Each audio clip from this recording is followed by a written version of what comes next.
एक आदमी बस में हाई वोल्टेज तार को छू बैठता है और अगले ही पल उसके पूरे शरीर में करंट दौड़ने लगता है। वह धड़ाम से गिरता है एक ऐसे टैंक में जो सैकड़ों बिजली देने वाली मछलियों से भरा होता है।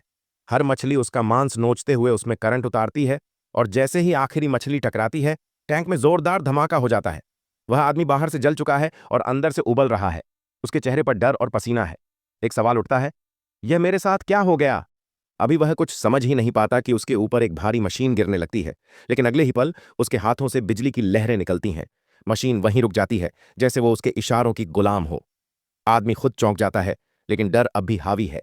वह धीरे धीरे पास पड़ी शर्ट पहनता है और बाहर की दुनिया की ओर कदम बढ़ाता है। जैसे ही वह सड़क पर निकलता है, चारों ओर की गाड़ियां अचानक तेज हॉर्न बजाने लगती हैं।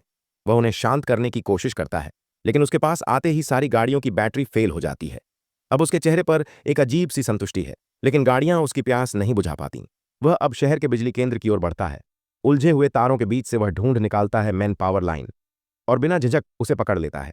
1 लाख वोल्ट की लाइन से चिंगारियों की आवाज गूंज उठती है। सुरक्षा अधिकारी फुबोलर तुरंत अलर्ट हो जाता है। जैसे ही वह आदमी सिर उठाता है, फुबोलर की रूह कांप जाती है। वह अपनी बंदूक निकाल लेता है। आदमी कुछ समझाना चाहता है, लेकिन तभी एक ट्रक उसकी ओर सीटी मारते हुए दौड़ता है। लोग चीखते हैं, इधर उधर भागते हैं और तभी पुलिस की गाड़ियां मौके पर पहुंचती हैं।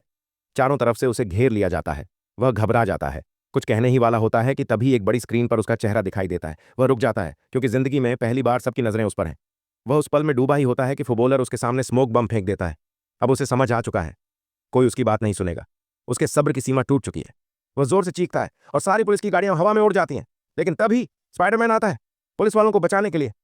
अब सवाल यह है, क्या स्पाइडरमैन उस इलेक्ट्रोमैन को रोक पाएगा?